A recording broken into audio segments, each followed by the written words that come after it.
d'avoir accepté de répondre aux questions de Web TV Info. Vous avez décidé de vous présenter au municipal de La Rochelle. D'abord, première question, où en êtes-vous de votre liste? La liste est terminée.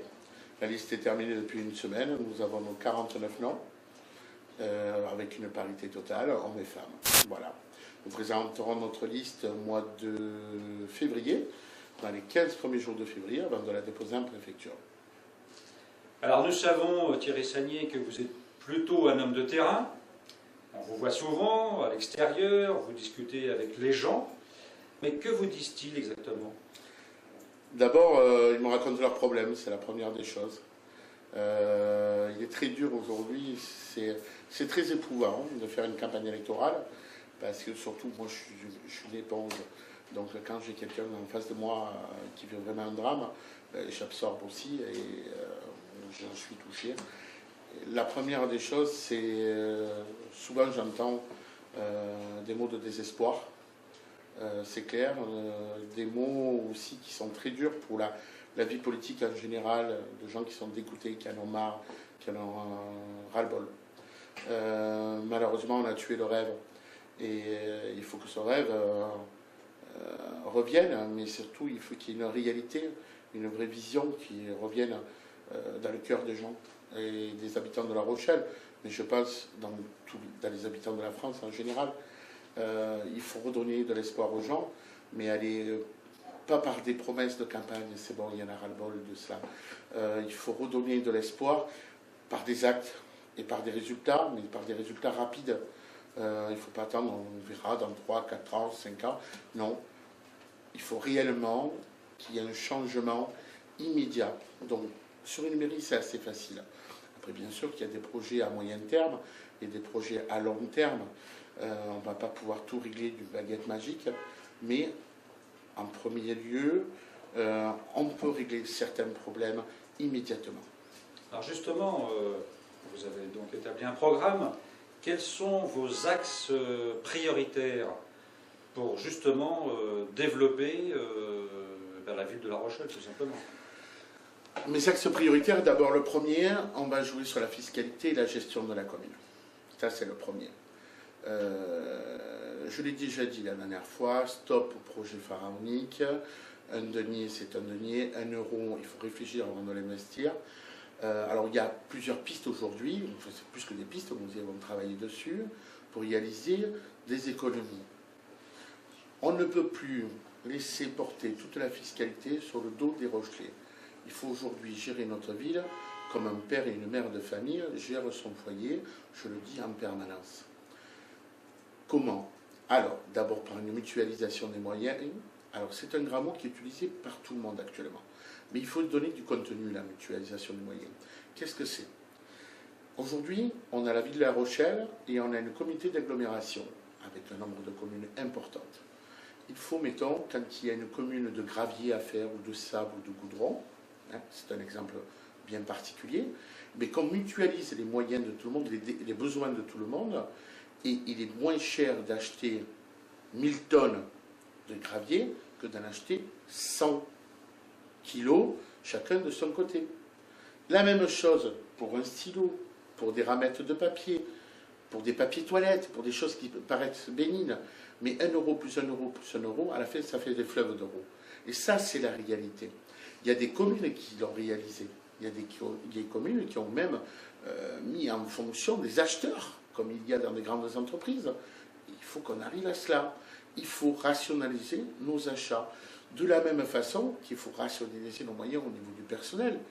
Aujourd'hui, il y a des petites communes de 3 000 à 4 000 habitants qui sont des communes qui ne peuvent pas se permettre de se payer des experts qui ont peut-être 1 ou 2 cadres A, 3 ou 4 cadres B dans leur commune, mais qui n'ont pas les compétences sur un domaine bien particulier.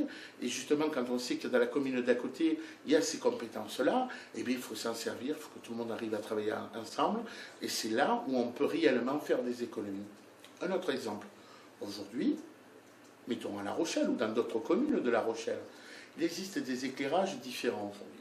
La technique a évolué, on n'a plus besoin d'être illuminé, par la ville n'a plus besoin d'être éclairée avec des ampoules à phosphore.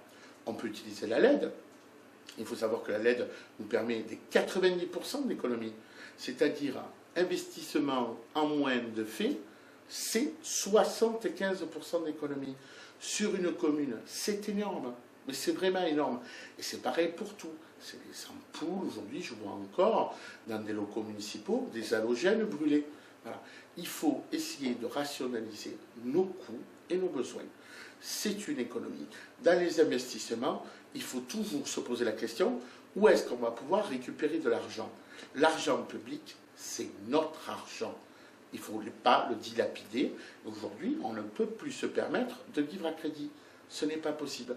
Il faut retrouver une santé au niveau des collectivités territoriales, d'avoir des capacités d'investissement propres et arrêter de faire n'importe quoi. Je reviendrai tout à l'heure sur le parti où j'ai adhéré, on va dire le mouvement politique, qui est nous citoyens, où on a des obligations. Je reviens sur des investissements que nous avons faits à La Rochelle. L'agrandissement du port des Minimes, exemple. Je ne dis pas, je l'aurais fait ou je ne l'aurais pas fait. D'abord, j'aurais consulté la population de La Rochelle parce que c'était un gros investissement pour La Rochelle.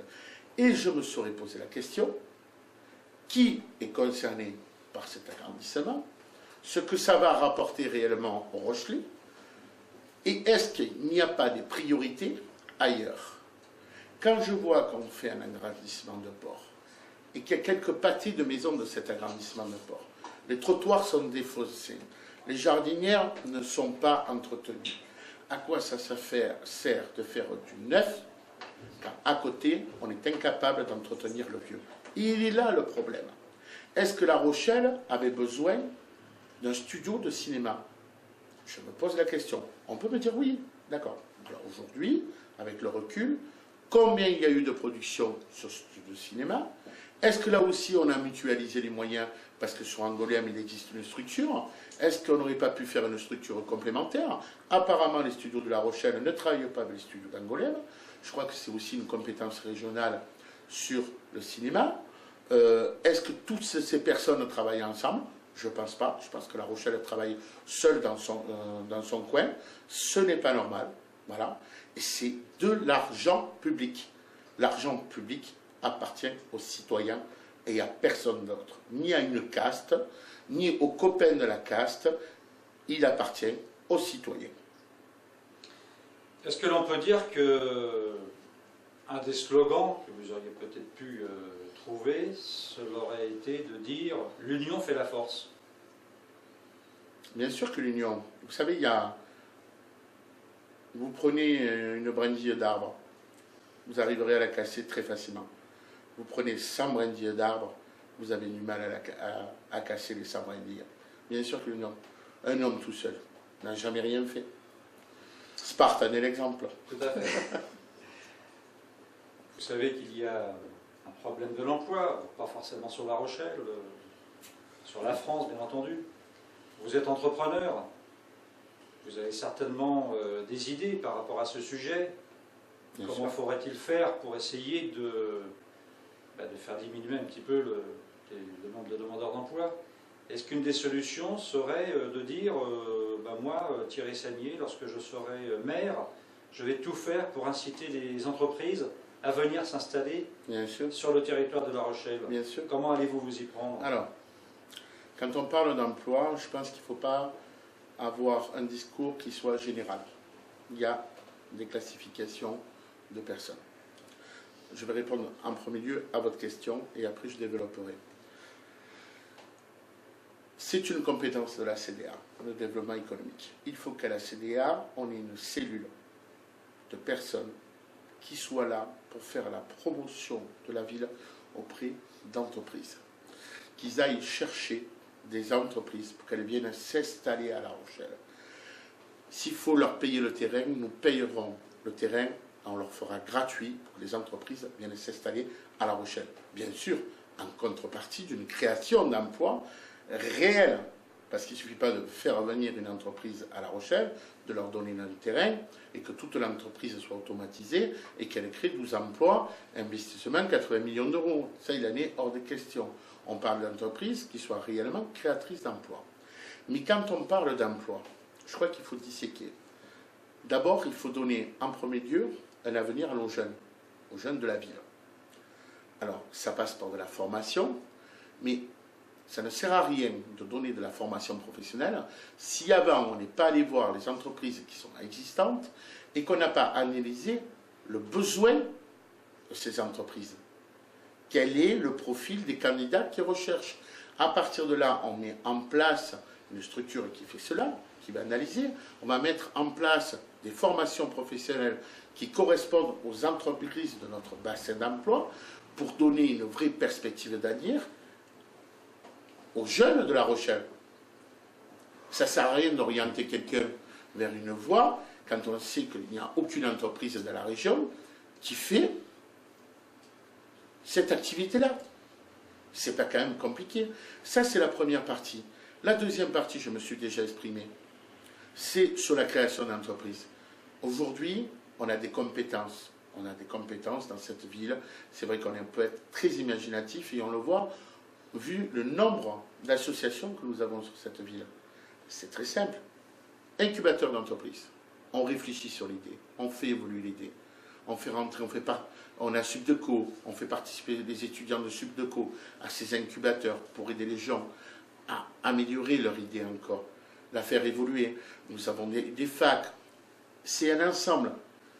Quand l'idée a germé et qu'elle a bien germé, on fait passer cela dans une pouponnière d'entreprise où on fait intervenir des vrais professionnels qui vont venir, qui vont consolider cette idée-là pour la rendre d'abord crédible et rentable et finançable par une banque. Et après, on passe au troisième stade, la pépinière d'entreprise qui, elle, va aider tant au secrétariat que dans l'administratif, que sur le plan comptable, que sur le plan juridique, va aider cette entreprise à passer le cap difficile des 2-3 ans. Et c'est comme cela qu'on crée de l'entreprise. Et après, il faut aussi un troisième volet, penser aux gens qui veulent se recycler, qui veulent changer de métier. Moi, j'entends comme des tas de personnes, aujourd'hui, on va devoir travailler jusqu'à 65 ans. Ok. Le problème, c'est travailler jusqu'à 65 ans, mais quand on a 50 ans, on ne trouve plus d'emploi. Et il est là le problème. On ne trouve plus d'emploi parce qu'il n'y a personne qui veut embaucher une personne de 50 ans. Et ça, c'est la réalité. On va prendre un exemple concret. Un cuisinier, quand il arrive à 50 ans et qu'il perd son emploi parce que son patron vient de vendre son établissement ou l'a fermé, il a 0% de chance de trouver un emploi dans la restauration. Il est obligé de passer dans la restauration collective. Mais c'est une réalité. Une dame qui arrive à 55 ans, qui a été serveuse toute sa vie et qui perd son emploi, vous croyez qu'il y a quelqu'un réellement qui va l'embaucher? Et là, aujourd'hui, il ne faut pas laisser ces gens-là sur le bas-côté. Donc, il faut réfléchir. C'est ça, une ville humaine. Et là, il faut mettre en place des structures qui vont reclasser ces gens-là. On sait très bien qu'on ne fait pas le même métier, on n'est pas comme nos grands-parents, on ne fait pas le même métier toute notre vie. Les gens vont changer 2-3 fois leur métier en moyenne dans leur vie. Donc il va falloir envisager des pôles de reclassement. Et c'est aussi aux collectivités locales de le faire. On le voit avec le désengagement de l'État, moins de dotations, moins d'argent. Aujourd'hui, on va vers une régionalisation. On voit bien que c'était le discours de l'ancien gouvernement, c'est le discours du gouvernement actuel. On va réduire les régions, avec en exemple les Landes en Allemagne.